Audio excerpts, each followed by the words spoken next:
In the late 1960s, a comic force emerged which was so original, so zany, so fabulously different that many people felt that the world of entertainment had been changed forever. Intelligent, some would say even intellectual, yet massively popular. Subtle, but also simple. Dangerous, but warm. Visual, but still enormously literate. Big-hearted, generous, anarchic. And above all, funny. Brilliantly funny. But enough about me. What about this Monty Python crowd?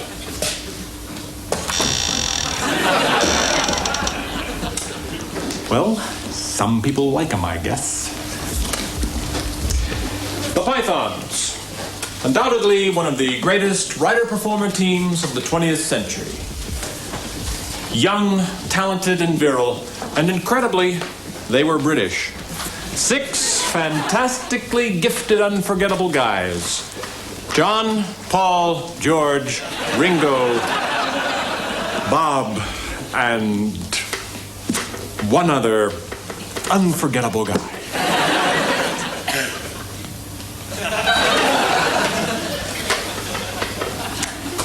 They were tall, they were beautiful, they were crazy. I'm not going to say that bit. I can't. Because it's a lie, that's why. I'll tell you why I can't say it, because it's not the... I love them. Over the next hour, I'm going to be showing you a selection of the very best of Monty Python's work. Much of it has been seen before. In fact, many times before. But never in this form. But first, we have a little surprise for you. Some brand new Monty Python material never before seen in this country. If you've never seen Monty Python before, you won't have never seen anything like this. Enjoy.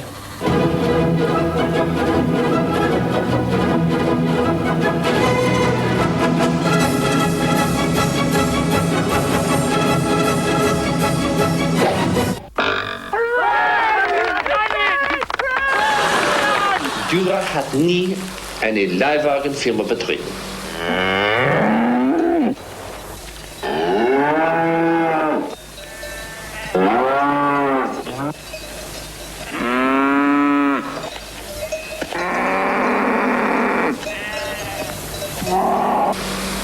Wir danken für Ihr Verständnis.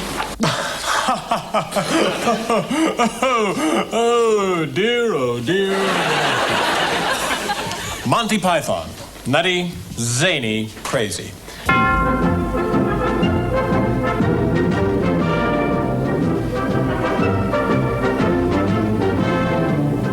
Monty Python, the Flying Circus.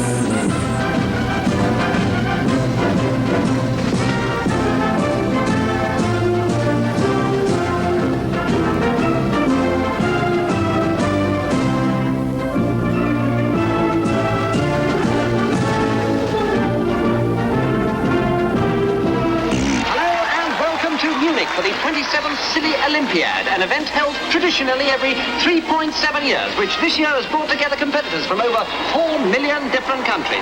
And here we are at the start of the first event of the afternoon, the second semi-final of the 100 yards for people with no sense of direction. I'll just give you the competitors. Lane 1, Mosquito of Poland. Lane 2, Zarapatika of France. Lane 3, Grobovich of the United States. Next to him, Drabble of Trinidad. Next to him, Fernandez of Spain. And in the outside lane, Borman of Brazil.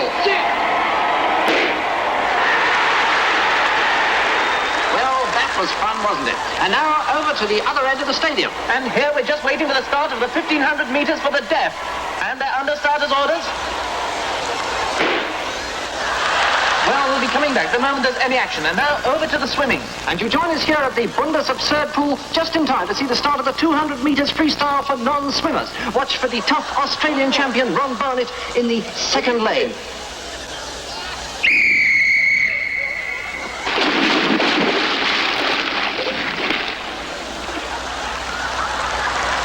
Well, we'll be bringing you back here the moment they start fishing the corpses out. But now over to Hans Clay for the start of the marathon for incontinence.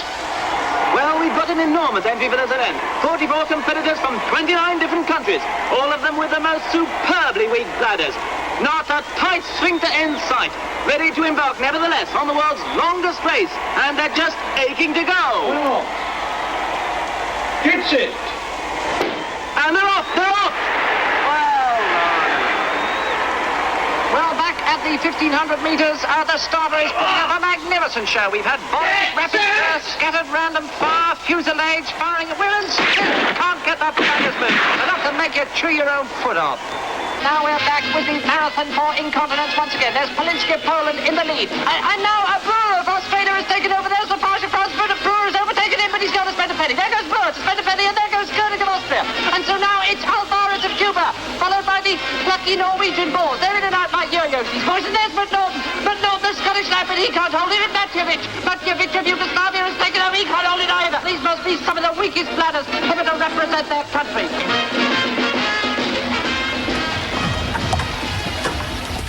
Stand and deliver. Drop that gun. Let that be a warning to you all. No false moves, please. I want you to hand over all the lupins you've got. Lupins? Yes, lupins. Come on. What do you mean, lupins? Don't try and play for time. I'm not. You mean the flower lupins? That's right. Well, we haven't got any lupins. Honestly? Look, my fine friends, I happen to know that this is the Lupin Express. You look out of your tiny mind. Get out the coach. Come on, get out.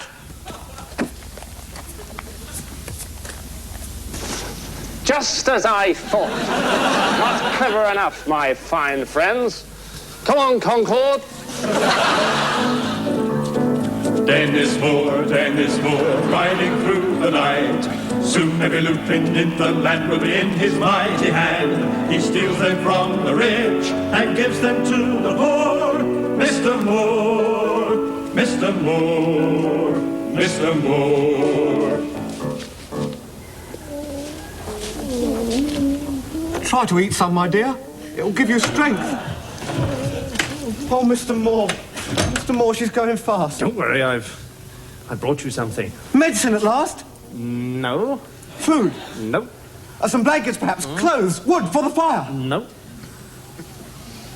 Lupins! Oh, Christ! Do you like them? I'm sick to bloody death of them! So am I! She's bloody dying and all you bring us is lupins. All we've eaten, mate, for the last 4 bleeding weeks is lupin soup, roast lupin, steamed lupin, braised lupin in lupin sauce, lupin in a basket with sautéed lupins, lupin meringue pie, lupin sorbet. We sit on lupins, we sleep in lupins, we feed the cat on lupins, we burn lupins, we even wear the bloody thing. Looks very smart. Oh, shut up! We're sick to death with the stench of them! Look! The cat's just choked itself to death on them! I don't care if I never see another lupin till the day I die! Why don't you go out and steal something useful? Like what? Like gold and silver and clothes and wood and jewels and... Hang on, I'll get a piece of paper. Denis Moore, dum dum dum the night.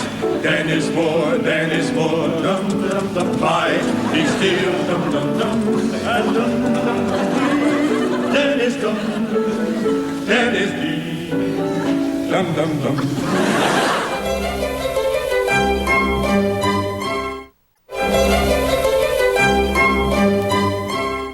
In this picture, there are 40 people. None of them can be seen. In this film, we hope to show you how not to be seen.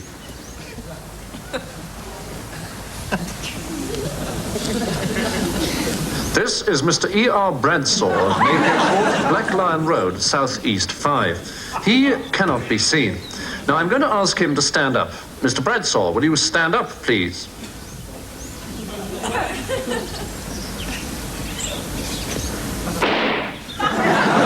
This demonstrates the value of not being seen. In this picture, we cannot see Mrs. B.J. Smegma of 13 The Crescent, Belmont. Mrs. Smegma, will you stand up, please?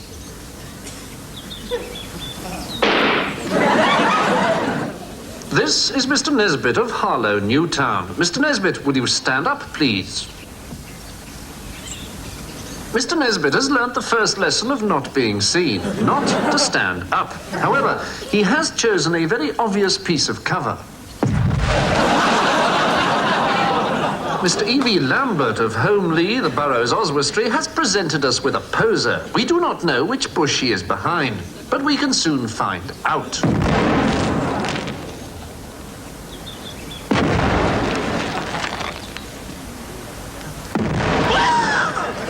Yes, it was the middle one.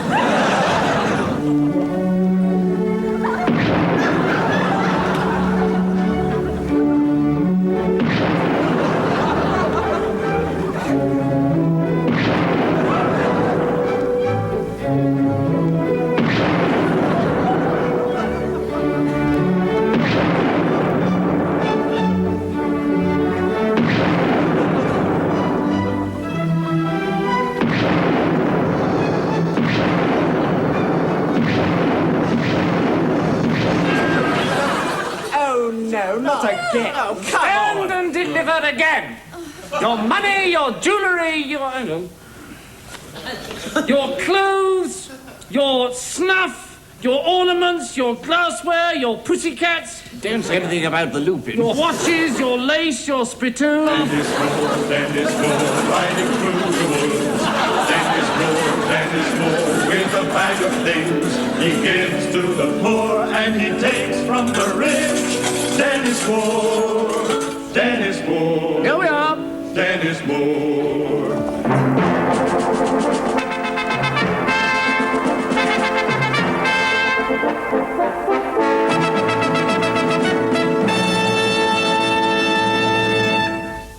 Good evening. Tonight is indeed a unique occasion in the history of television. We are very privileged and deeply honoured to have with us in the studio Karl Marx, founder of modern socialism and author of the Communist Manifesto; Vladimir Ilyich Ulyanov, better known to the world as Lenin, leader of the Russian Revolution, writer, statesman and father of modern communism; Che Guevara, the Cuban guerrilla leader; and Mao Zedong, leader of the Chinese Communist Party since 1949. And the first question is for you, Karl Marx. The Hammers. The Hammers is the nickname of what English football team? The Hammers? No, well, bad luck there, Karl. So we're going to you, Che Guevara. Coventry City last won the FA Cup in what year? No? I'll throw it open. Coventry City last won the FA Cup in what year? No, well, I'm not surprised you didn't get that. It was, in fact, a trick question. Coventry City have never won the FA Cup. So, with the scores all equal now, we go on to our second round, and Lenin, it's your starter for 10. Teddy Johnson and Pearl Carr ran the Eurovision Song Contest in 1959. What was the name of the song? Teddy Johnson and Pearl Carr's song at the 1959 Song Contest? Anybody? No? Yes, Mao Zedong. Sing, little birdie. Yes, it was indeed. Well challenged. Well, now we come on to our special gift section. The contestant is Karl Marx, and the prize this week is a beautiful lounge suite. Now, Karl has elected to answer questions on the workers' control of factories. So, here we go with question number 1. Are you nervous? The development of the industrial proletariat is conditioned by what other development? The development of the industrial bourgeoisie. Yes, it is indeed. You're on your way to your lounge suite, Karl. Question number 2. The struggle of class against class is a what struggle? A what struggle? A political struggle. Yes. One final question, Karl, and the beautiful lounge suite will be yours. You gonna have a go? You're a brave man. Karl Marx, your final question. Who won the cup final in 1949? The workers control the means of production. The struggle of the urban proletariat. No, it was in fact Wolverhampton Wanderers who beat Leicester 3-1. And here come the Germans now, led by their skipper, Nobby Hagel. They must surely start favourites this afternoon. They've certainly attracted the most attention from the press with their team problems. And let's now see their lineup. The Germans playing 4-2-4, Leibniz in goal, back four, Kant, Hegel, Schopenhauer and Schelling, front runners Schlegel, Wittgenstein, Nietzsche and Heidegger, and the midfield duo of Beckenbauer and Jaspers. Beckenbauer obviously a bit of a surprise there. And here come the Greeks, led out by their veteran centre-half, Heraclitus. Let's look at their team. As you'd expect, it's a much more defensive lineup. Plato's in goal, Socrates a front runner there, and Aristotle as sweeper. Aristotle very much the man in form. One surprise is the inclusion of Archimedes. Well, here comes the referee, Kung Fu Tzu, Confucius and his two linesmen, St. Augustine and St. Thomas Aquinas. And as the two skippers come together to shake hands, we're ready for the start of this very exciting final. The referee, Mr. Confucius, checks his sand, and they're off. Nietzsche and Hegel there. Karl Jaspers, number 7 on the outside. Wittgenstein there with him. There's Beckenbauer. Schelling's in there, Heidegger covering. Schopenhauer. And now it's the Greeks, Epicurus, Plotinus number 6. Aristotle. Empedocles of Archagos and Democritus with him. There's Archimedes. Socrates, there he is, Socrates. Socrates there, going through. There's a ball, there's a ball. Well, there may be no score, but there's certainly no lack of excitement here. As you can see, Nietzsche has just been booked for arguing with the referee. He accused Confucius of having no free will, and Confucius, he say, name go in book. Well, now, with just over a minute left, the replay on Tuesday looks absolutely vital. And there's Archimedes, and I think he's had an idea. Eureka! Archimedes out to Socrates. Socrates back to Archimedes. Archimedes out to Heraclitus. He beats Hegel. Heraclitus, a little flick. Here he comes on the far post. Socrates is there. Socrates, there he's in. Socrates has scored. The Greeks are going mad. The Greeks are going mad. Socrates scores. A beautiful cross from Archimedes. The Germans are disputing it. Hegel is arguing that the reality is merely an a priori adjunct of non-naturalistic ethics. Kant, by the categorical imperative, is holding that ontologically exists only in the imagination, and Marx is claiming it was offside. But Confucius answers them with a final whistle. It's all over.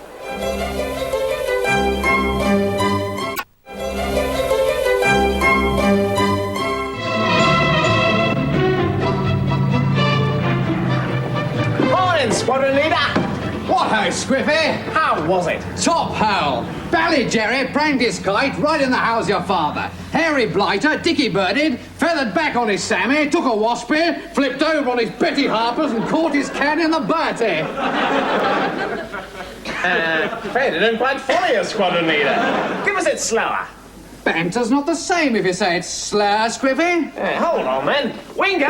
Yes, bend an ear to the Squadron leader's banter for sake, would ya? Can do. Jolly good. Fire away.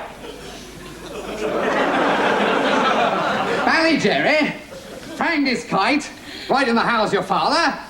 Hairy Blighter, Dicky Birded, feathered back on his Sammy, took a waspy, flipped over on his Betty Harpers, and caught his can in the Bertie. No, I don't understand that banter at all. Something up with my banter, chaps? Bunch of monkeys on the ceiling, sir. Grab your egg and fours and let's get the bacon delivered.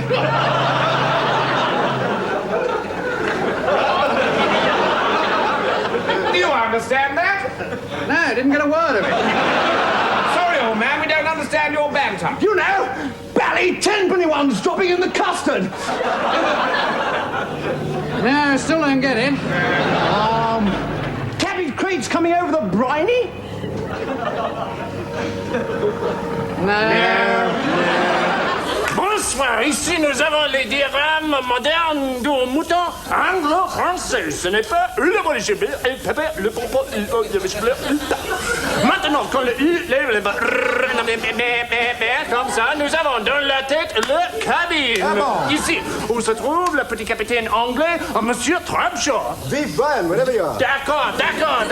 Maintenant, je vous présente mon collègue le pouf célèbre, Jean-Brian Jadapati. Et maintenant, j'ai le mouton, mais je voulais vous aller, j'ai le mouton de l'Antigua pendant les wheels. Bon, les wheels, ici. c'est formidable, n'est-ce pas? Et bon, Après le chalouet, la bichette, de la machine, de l'avion, de la derrière du mouton, le bon, bon, bon. Tchouk, tchouk, tchouk. Ah, merci beaucoup. Suivez la piste. Hein? Ah, tais-toi, mais. Ah, pardon. Mais. Où sont les bagages? Où le voyageur? Le voyageur. Gaspard. Merci. Les voyageurs. Les bagages. Ils sont ici. Premier classe, Ah, maintenant, pour la comme ça, comme ça. Démonstration fantastique. Sur toi. 1, 2, 3.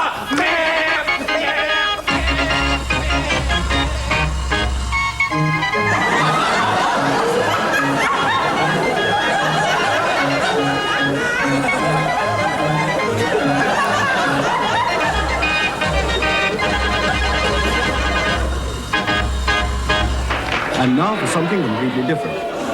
Gentlemen, we have two basic suggestions for the design of this architectural block, the residential block. And I thought it best that the architects themselves came in to explain the advantages of both designs.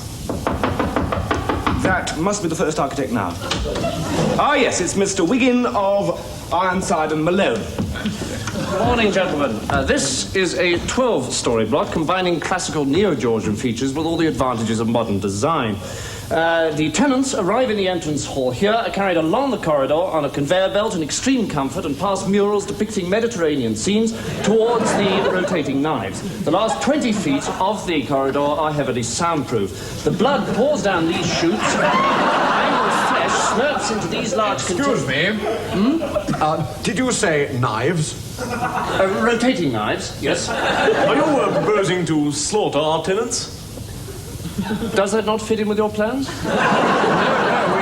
We wanted a simple block of flats. Ah, I see. I hadn't correctly divined your attitude towards your tenants. You see, I mainly design slaughterhouses. Yes, did Mind you, this is a real beaut. I mean, none of your blood caked on the walls and flesh flying out of the windows, inconveniencing passers-by with this one. I mean, my life has been building up to this. Yes, and well done. But we did want a block of flats. Well, may I ask you to reconsider? I mean, you wouldn't regret it. Think of the tourist trade. No, it's just that we wanted a block of flats and not an abattoir. Yes, well, of course, that's just the sort of blinkered, Philistine, pig ignorance I've come to expect from you. Creative garbage. You sit there on your loathsome spotty behind, squeezing blackheads, not caring a tinker's cuss about the struggling artist. You excrement! You lousy, hypocritical, whining toadies! With your lousy colour TV sets and your Tony Jacklin golf clubs and your bleeding Masonic handshakes! You wouldn't let me join with you, you black, boring bastards! Well, I wouldn't become a Freemason now if you went down on your lousy, stinking, pullulant knees and begged me! Well, we're sorry you feel like that, but we did want a block of flats. Nice though the abattoir is. Oh, the abattoir, that's not important. But if one of you could put in a word for me, I'd love to be a Freemason. Freemasonry opens doors. I mean, I was a bit on edge just now, but if I was a Mason, I'd just sit at the back and not get in anyone's way. Thank you. I've got a second-hand apron. Thank you.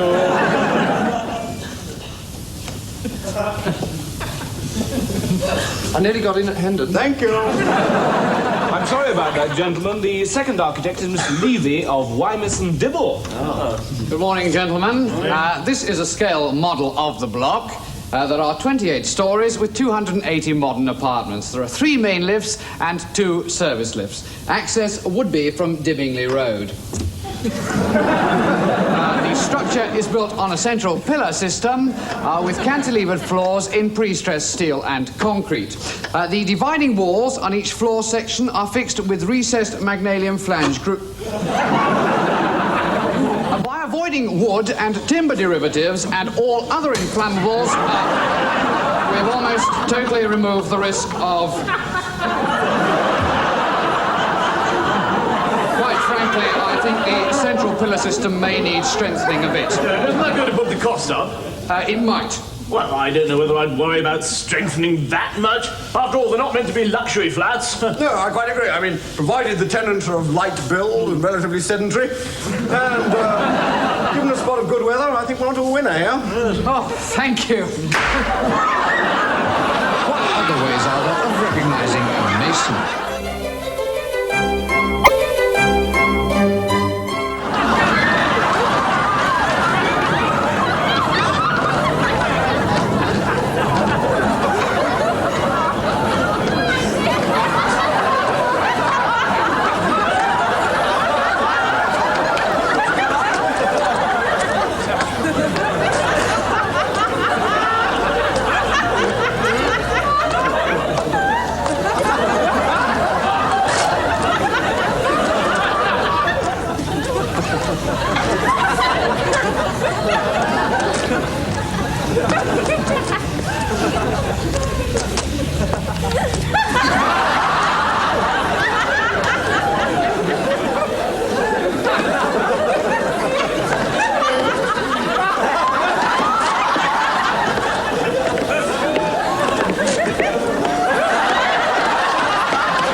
I'm sorry to have kept you waiting, but I'm afraid my walk has become rather sillier recently, and so it takes me rather long.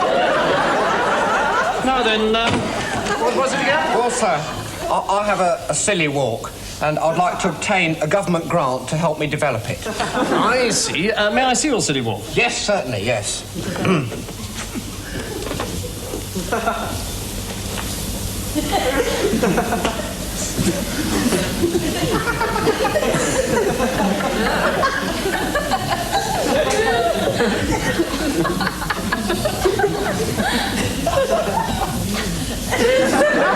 That's it, is it? Yes, that's it, yes. Mm-hmm. It's not particularly silly, is it? I mean, the right leg isn't silly at all, and the left leg merely does a forward aerial half-turn every alternate step. Yes, but I think with government backing, I could make it very silly. Mr. Pewdie, the very real problem is one of money. I'm afraid that the Ministry of is no longer getting the kind of support that it needs. You see, there's defence, social security, health, housing, education, city walks. They're all supposed to be. But last year, the government spent less on the Ministry of City Walks than it did on national defence. Now, we get $348 million a year, which is supposed to be spent on all our available products. Coffee? Yes, please. Mrs. Two Lumps, would you bring us in 2 coffees, please? Yes, Mr. Teabag. Out of a mind. Now, the Japanese have a man who can bend his leg back over his head and back again with every single step, while the Israelis have that... Ah, here's the coffee.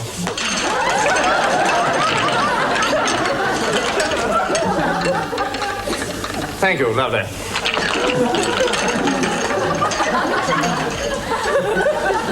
You're really interested in city walks, aren't you? Oh, rather. Well, take a look at this, then.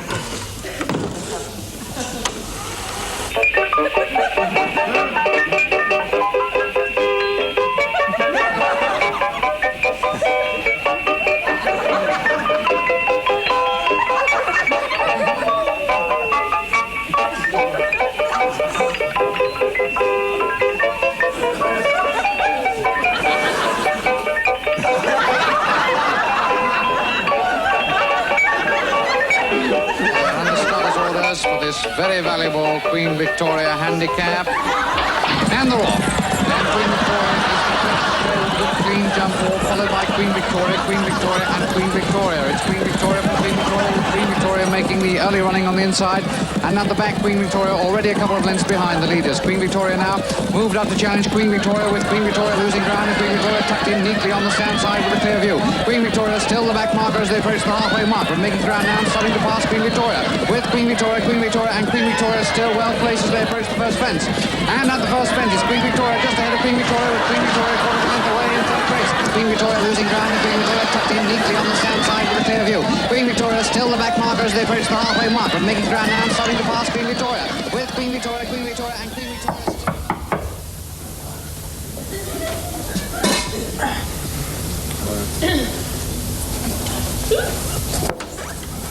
Oh, Dad, look who's come to see us. It's our Ken. And about bloody time, if you ask me. Aren't you pleased to see me, Father? Yes, of course he's pleased to see you, Ken. All right, woman, all right. I've got a tongue in my head. I'll do talking.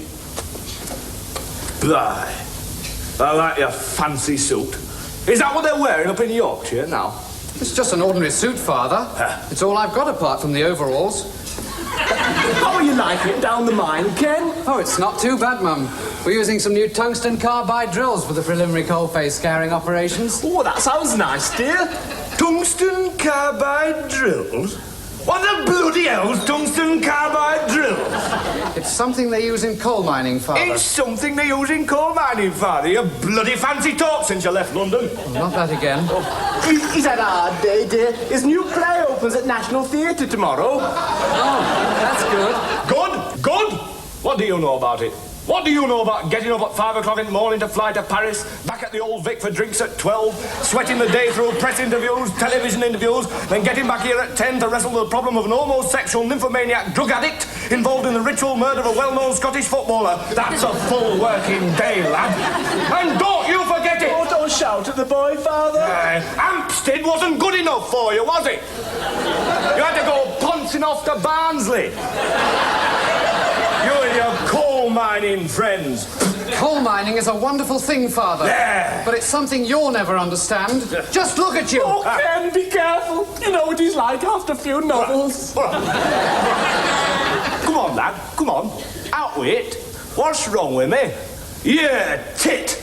I'll tell you what's wrong with you. Your head's addled with novels and poems. You come home every evening reeling of Chateau Latour. Don't. And look what you've done to Mother. She's worn out with meeting film stars, attending premieres and giving gala luncheons. There's nothing wrong with gala luncheons, lad.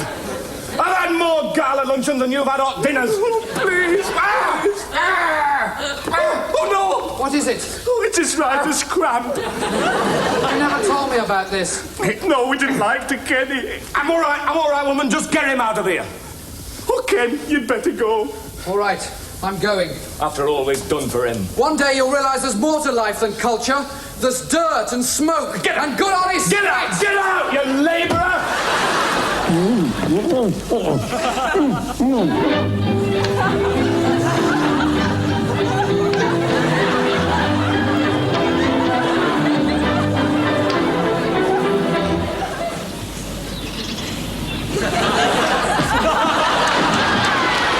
Continue with a man with a stoat through his head. And now... Well, I've been a hunter all my life. I love animals. That's why I like to kill them.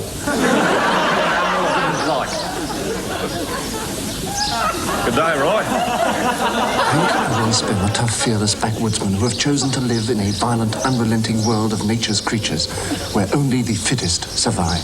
Today, they are off to hunt mosquitoes. Mosquito's a clever little bastard. You can track him for days and days until you really get to know him like a friend. He knows you're there, and you know he's there. It's a game of wits. You hate him, then you respect him, then you kill him. Suddenly, Hank spots the mosquito they're after.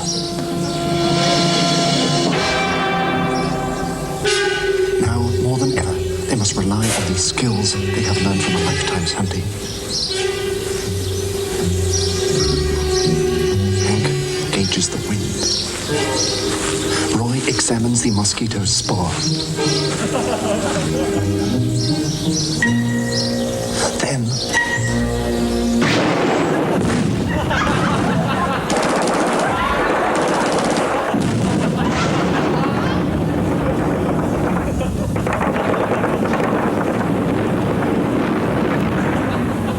It's a success. The mosquito lies dead.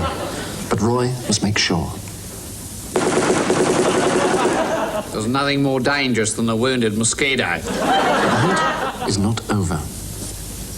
With well-practiced skill, Hank skins the mosquito. The wings of a fully grown male mosquito can fetch anything up to 0.8 of a penny in the open market.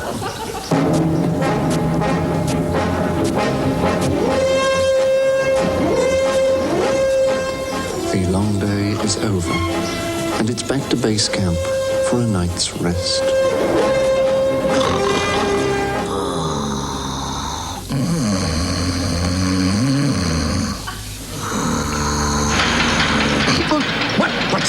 on, what the hell is going on?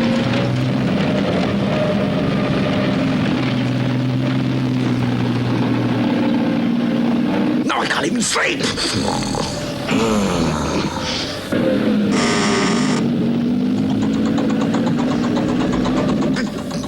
What are they doing?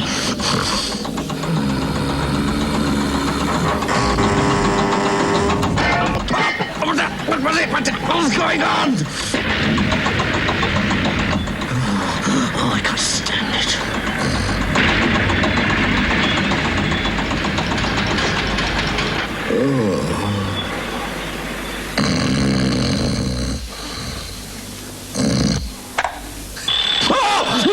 That does it! That does it! I'm going to get What a lovely day. Oh, I think I'm going to go.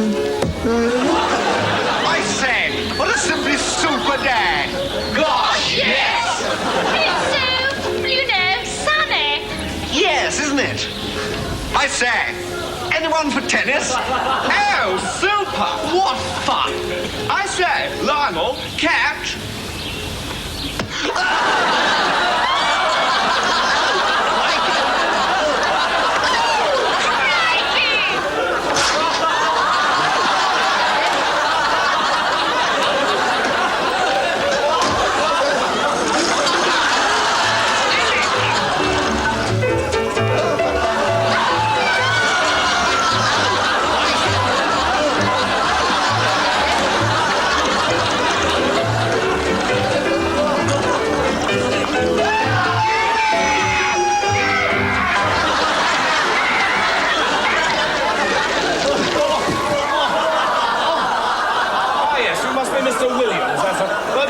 Seat. What seems to be the trouble? I've just been stabbed by your nurse. Oh, dear, yes. Well, I'd probably better have a look at you then. Look, could you fill in this form first? She just stabbed me. Yes, she's an unpredictable sort. Look, you seem to be bleeding rather badly. I think you'd better hurry up and fill in that form. Couldn't I fill it in later, Doctor? No, you'd have bled to death by then. Can you hold a pen? I'll try. Yes, jolly good. It's a hell of a nuisance, all this damn paperwork. Really, it is. It's a real nightmare, this paperwork. It really is a hell of a nuisance. Something ought to be done about it. Do I have to answer all the questions, Doctor? No. Just fill in as many as you can. No need to go into too much detail, you know. I don't know why we bother with it all, really. It's such a nuisance. It really is such a... Well, let's see how you've done, then. Oh, yes. Oh, dear, that's not very good, is it? Well, surely you knew number 4. It's from the Merchant of Venice. Even I knew that. Right. Now, I know some hospitals where you get the patients lying around in bed. Seated, resting, recuperating, convalescing. Well, that's not the way we do things here, right? No, you won't be loafing about in bed, wasting the doctor's time. You horrible little cripple! What's the matter with you? Fractured tibia, Sergeant. Fractured tibia, Sergeant. Fractured tibia, Sergeant. Ooh, proper little mummy's boy, are we? Well, I'll tell you something, my fine friend. If you fracture tibia, yeah, you keep quiet about it. Look at him. He's broke both his arms and he don't go shouting about it, do he? No, because he's a man. He's a woman, you see. Don't go with me. Get on for each other double. 1, 2, 3. Pick that crutch up. Pick that crutch right up.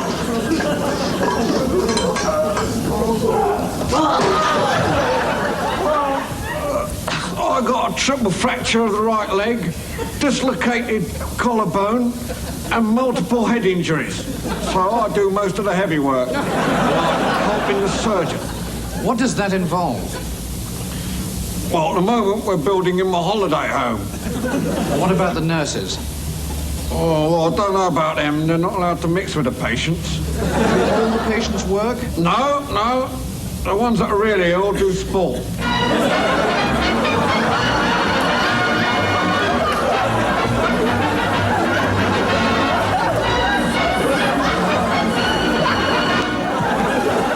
thing patients here dread are the rounds.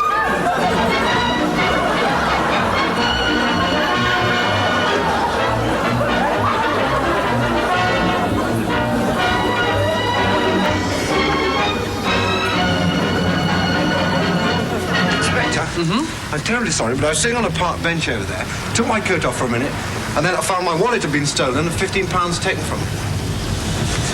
Well, did you see anyone take it? Anyone hanging around? Or? No, there was no one there at all. It's trouble. Well, there's not very much we can do about that, sir.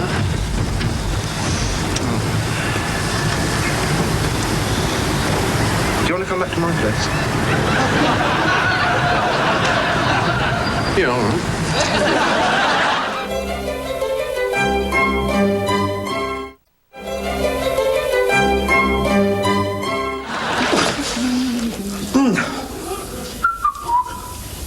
They're finished.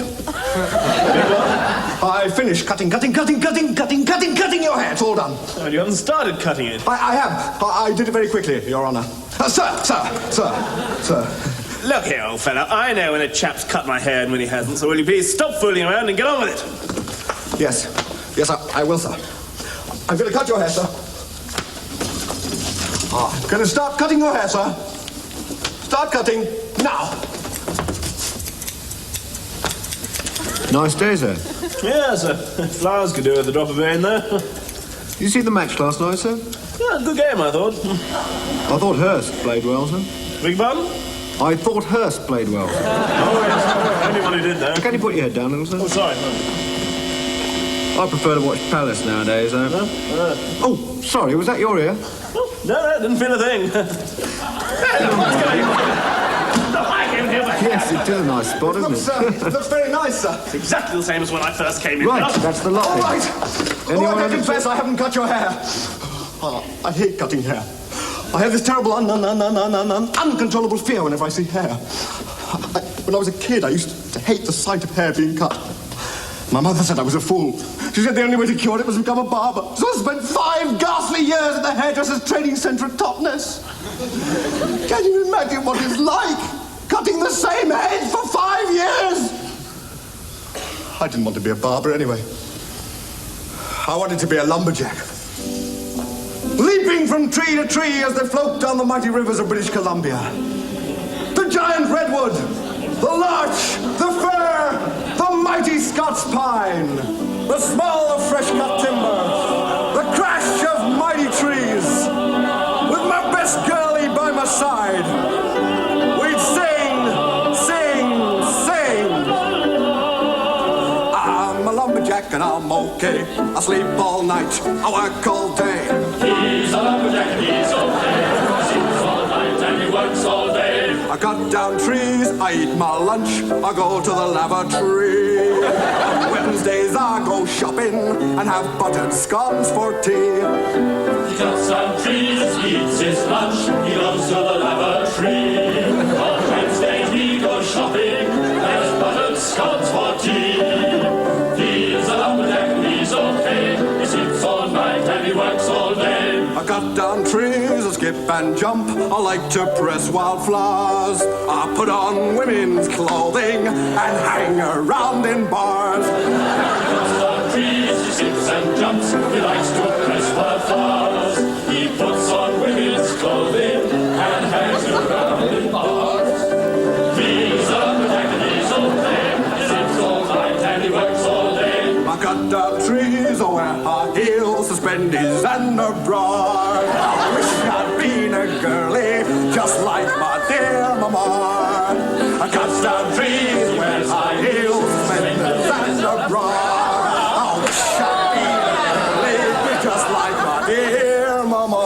Oh, feathers! And I thought you were so rugged! Dear sir, I wish to protest in the strongest possible terms. Yours sincerely, Brigadier N.F. Marwood, Keats, brackets retired.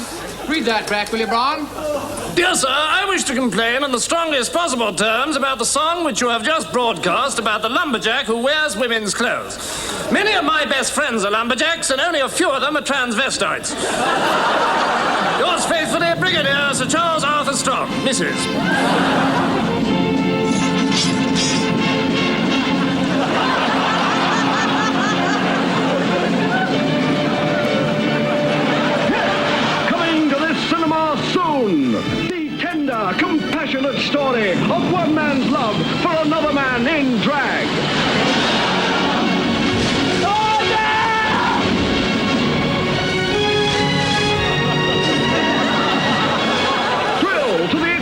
moment of a night emission over Germany, when the pilot Jennifer has to choose between his secret love for Louis, the hot-bloodedly bisexual navigator, and Andy, the rear gunner, who, though quite assertive with girls, tends to take the submissive role in his relationships with men.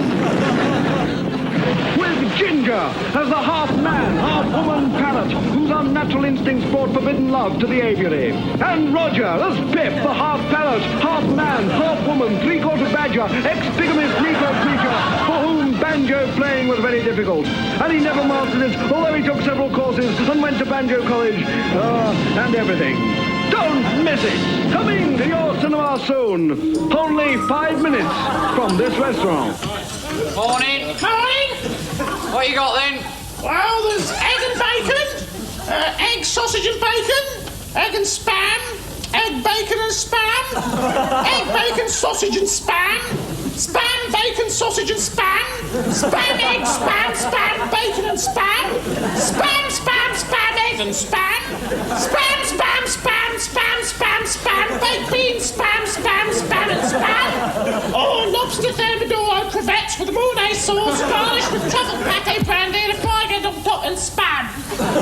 Have you got anything without spam in it? Well, spam, egg, sausage and spam. There's not got much spam in it. I don't want any spam. Why can't you have egg, bacon, spam and sausage? That's got spam in it. Not as much as spam, egg, sausage and spam. Look, could I have egg, bacon, spam and sausage without the spam? What do you mean? I don't like spam. Spam, spam, spam, spam, spam.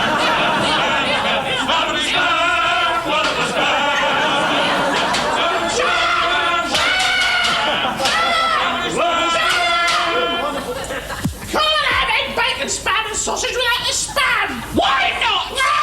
It wouldn't be egg, bacon, spam and sausage, would it? I don't like spam! Don't make a fuss, dear. I'll have your spam. I love it. I'm having spam, baked beans, spam and spam. Baked beans are off! Well, can I have spam instead? You mean spam?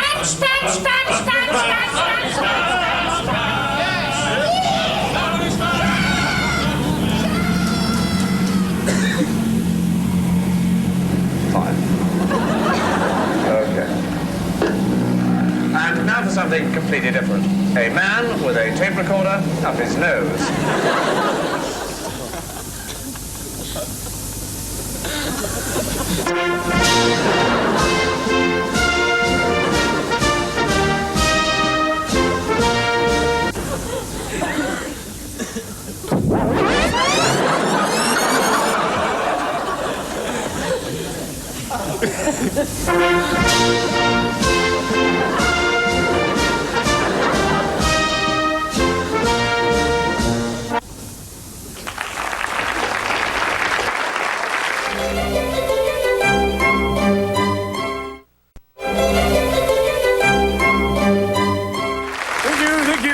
Thank you. Ladies and gentlemen, I have in this box 23 white mice. Mice which have been painstakingly trained over the past few years to squeak at a selected pitch. This is E sharp, and this one is G. You get the general idea. Now, these mice are so arranged upon this rack that when played in the correct order, they will squeak the bells of St. Mary. Ladies and gentlemen, I give you, on the mouse organ, the bells of St. Mary. Thank you.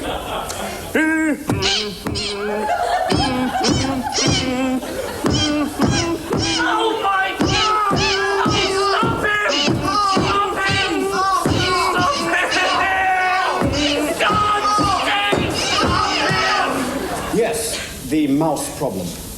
This week, the world around us looks at the growing social phenomenon of mice and men. What makes a man want to be a mouse? Well, it's not a question of wanting to be a mouse. It just sort of happens to you. All of a sudden you realise that's what you want to be. And when did you first notice these, shall we say, tendencies? Well, I was about 17 and some mates and me went to a party. And, well, we had quite a lot to drink, and then some of the fellas there started handing cheese around. Well, just out of curiosity, I tried a bit, and, well, that was that. Yes. And what else did these fellows do? Well, some of them started dressing up as mice a bit, and then when they got the costumes on, they started squeaking. And was that all? That was all. And what was your reaction to this? Well, I was shocked. Yes. But gradually I came to feel that I was more at ease with other mice. A typical case, whom we shall refer to as Mr. A, although his real name is this. Arthur Jackson, 32A Milton Avenue, Hounslow, Middlesex.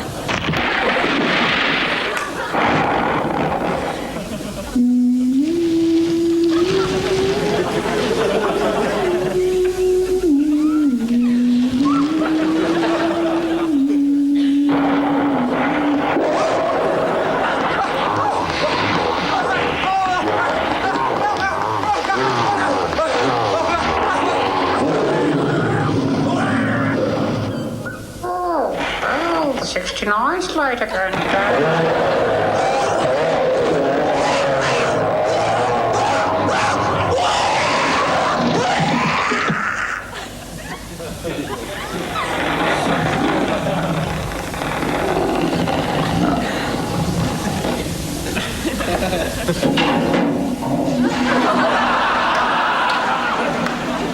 These trees behind me now were planted over 40 years ago as part of a policy by the then Crown Woods, who became the Forestry Commission in 1924. The Forestry Commission systematically replanted this entire area. That's 40,000 acres of virgin forest.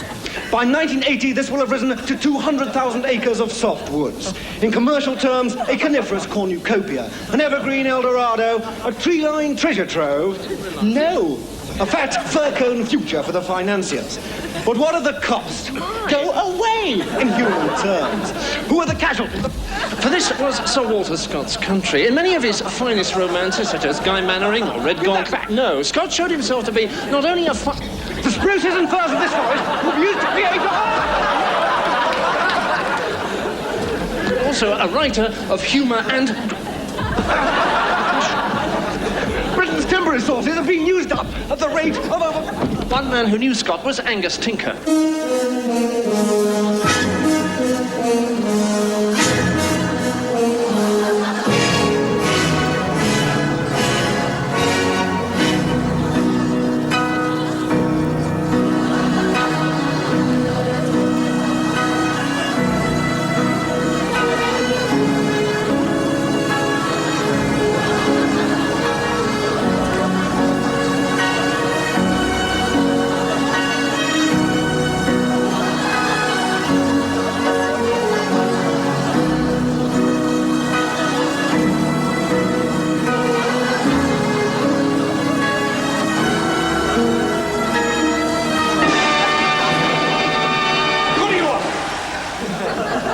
Outside. Don't give me that, you snotty-faced heap of parrot droppings! What? Shut your festering gob, you tit! Your type makes me puke! You vacuous, toffee-nosed, malodorous pervert! Look! I came in here for an argument! Oh, I'm sorry, this is abuse. Oh. That explains it. Yes. Oh, no, you want 12A next door. I see. Yeah. Sorry. Not at all. No, that's all right. Stupid git.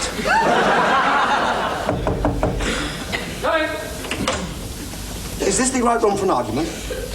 I've told you once. No, you haven't. Yes, I have. When? Just now. No, you didn't. Yes, I did. Didn't. I did. Didn't. I'm telling you I did. You did not. Oh, I'm sorry, is this a 5-minute argument or the full half hour? Oh, just the 5-minute one. Fine. Thank you. Anyway, I did. You most certainly did not. Now, let's get one thing quite clear. I most definitely told you. You did not. Yes, I did. You did not. Yes, I did. Didn't. Yes, I did. Didn't. Yes, I did. No, this isn't an argument. Yes, it is. No, it isn't. It's just contradiction. No, it isn't. Yes, it is. It is not. It is. You just contradicted me. No, I didn't. Oh, you did. No.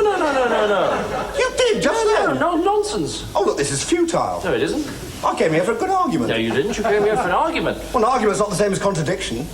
Can be. No, it can't. An argument's a collective series of statements to establish a definite proposition. No, it isn't. Yes, it is. It isn't just contradiction. Look, if I argue with you, I must take up a contrary position.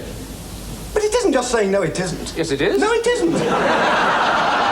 Argument's an intellectual process. Contradiction is just the automatic gainsaying of anything the other person says. No, it isn't.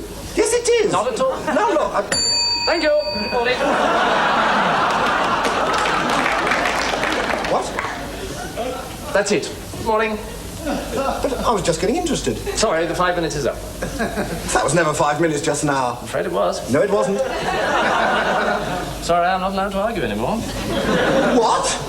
If you want me to go on arguing, I'll have to pay for another 5 minutes. But that was never 5 minutes just now. Oh, come on. This is ridiculous. I'm very sorry, but I told you I'm not allowed to argue unless you pay. Oh, all right. There you are. Thank you. Well? Well, what? That was never 5 minutes just now. I told you I'm not allowed to argue unless you pay. I just paid. No, you didn't. I did. Look, I don't want to argue about that. Well, I'm very sorry, but you didn't pay. Aha! Well, if I didn't pay, why are you arguing? Gotcha. No, you haven't. Is that? If you're arguing, I must have paid. Not necessarily. I could be arguing in my spare time.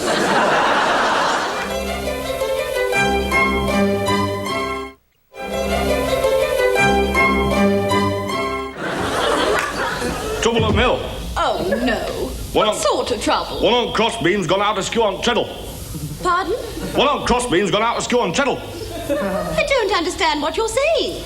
One of the crossbeams has gone out askew on the treadle. But what on earth does that mean? I don't know. Mr. Wentworth just told me to come in here and say that there was trouble at the mill, that's all. I didn't expect a kind of Spanish Inquisition. Nobody expects the Spanish Inquisition. Our chief weapon is surprise. Surprise and fear. Fear and surprise. Our two weapons are fear and surprise and ruthless efficiency. Our three weapons are fear and surprise and ruthless efficiency and an almost fanatical devotion to the Pope. Our four, no. Amongst our weaponry are such elements as fear... I'll come in again.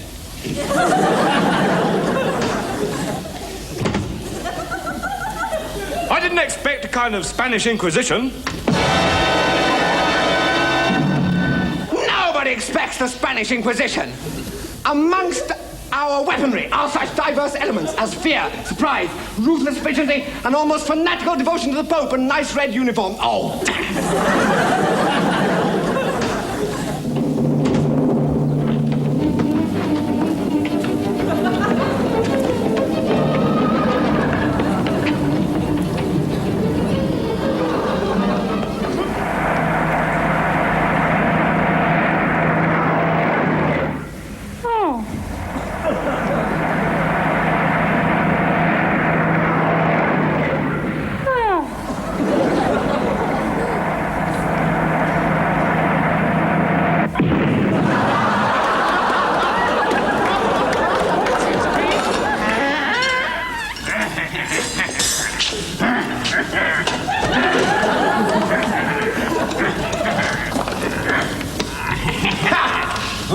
now, old woman, you are accused of heresy on 3 counts. Heresy by thought, heresy by word, heresy by deed, and heresy by action. 4 counts.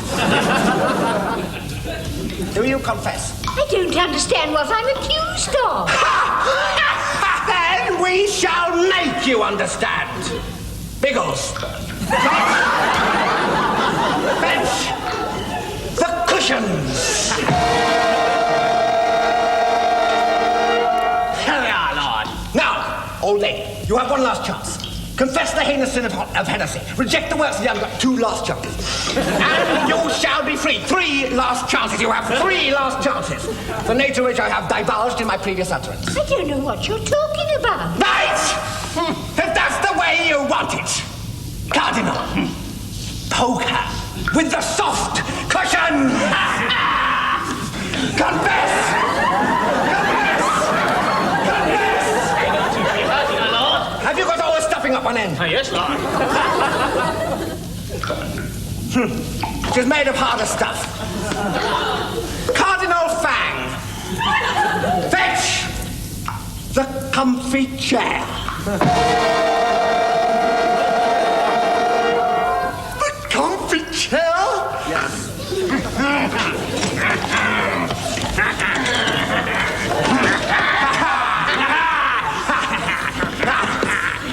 So, you think you are strong because you can survive the soft cushions? Well, we shall see. Biggles, put her in the comfy chair. Now, you will stay in the comfy chair until lunchtime with only a cup of coffee at 11. Is that really all it takes? Oh, yes, Lord. I see. I suppose we make it worse by shouting a lot, do we? Confess, woman. Confess. Confess! Confess! Confess! I confess! Not you! And then? Oh, Victor. Oh, Iris. Oh, who can that be? Oh, well, you try and get rid of them. Yes, I will. I will. Yes. Wait a moment. Hello. Hello? Remember me? No. In the pub, the tall, thin one with the moustache. No. Remember? No, I'm afraid About 3 years ago. No, I don't, I'm afraid. Oh, it's dark in here. That's better. Only you said we must have a drink together sometime, so I thought I'd take you up on it as the Film Society meeting was cancelled Yes, this well, evening. Look, to be frank, it is a little Hello, awkward this evening. I'm Arthur. Arthur name by name, but not by nature. I always say that, don't I, Vicky boy? Really? Is that your wife? No, actually, but... Oh, I'll get the picture. Hey? Well, don't worry about me, Vicky boy. I know all about one-night stands. I beg your pardon? Mind if I change the record? No, look, we put that on. Oh, here's a good one. I heard it in the pub. What's brown and sounds like a bell? I beg your pardon? What's brown and sounds like a bell? Dung. It's a good one, that one. I like that one. Yeah, I won't keep you long. Oh, that's better. Now, don't worry about me. I'll wait here till you're finished. Who the hell's that? I'll get it. It'll be friends of mine. I took the liberty of inviting them along. Look, we were hoping to have a quiet evening on our own. Oh, they won't mind. They're very broad-minded. Hello. Good evening. Good evening. My name is Equator, Brian Equator, light round the middle of the earth, only with an L.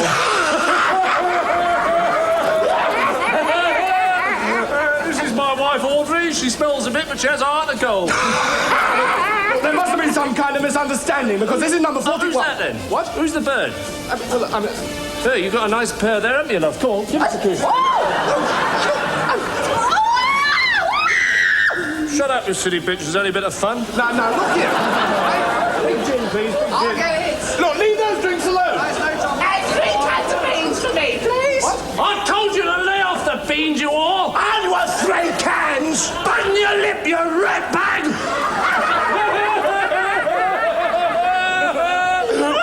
Was rather witty, was it? Where's Margie?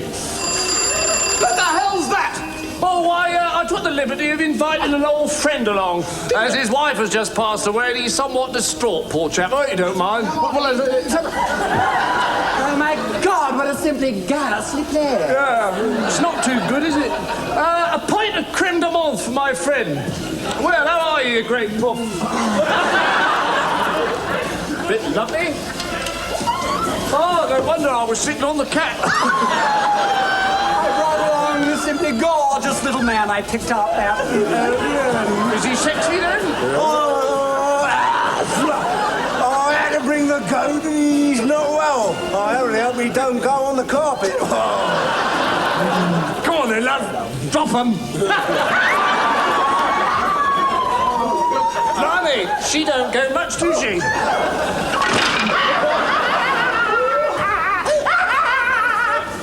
I wet him. The goat's done a bundle.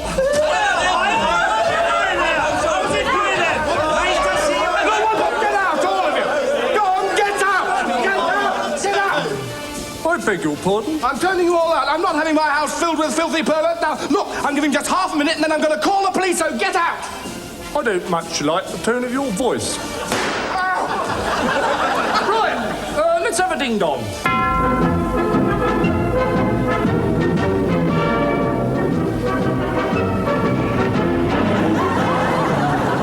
Monty Python, the Flying Circus.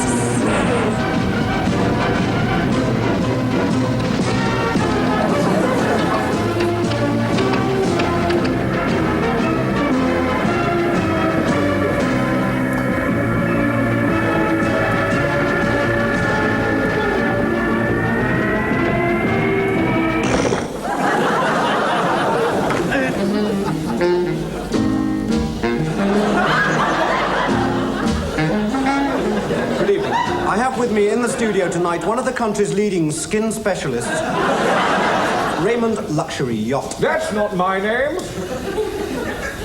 I'm sorry, Raymond Luxury Yacht. No, it's spelt Raymond Luxury Yacht, but it's pronounced Throat Wobbler Mangrove.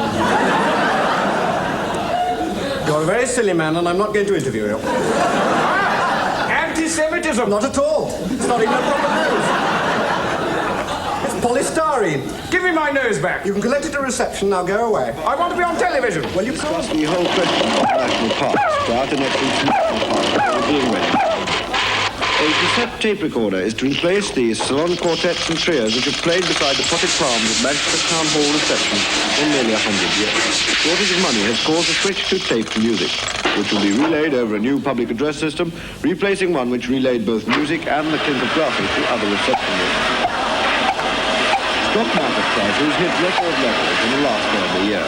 The Financial Times Index rose 3.7 points to 476.5, its highest than 1971.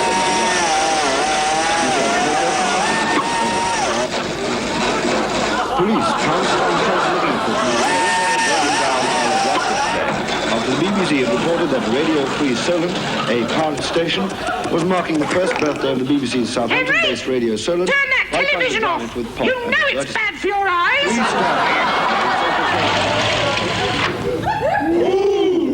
That was fun! So, there you have it. The best of Monty Python. Where are they now? Well, they're here in this cupboard.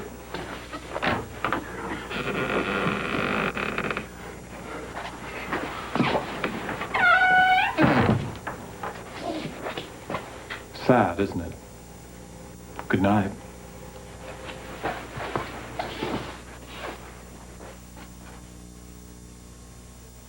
Steve, can you leave the door open, please, so they can see us? It's the whole point of the thing.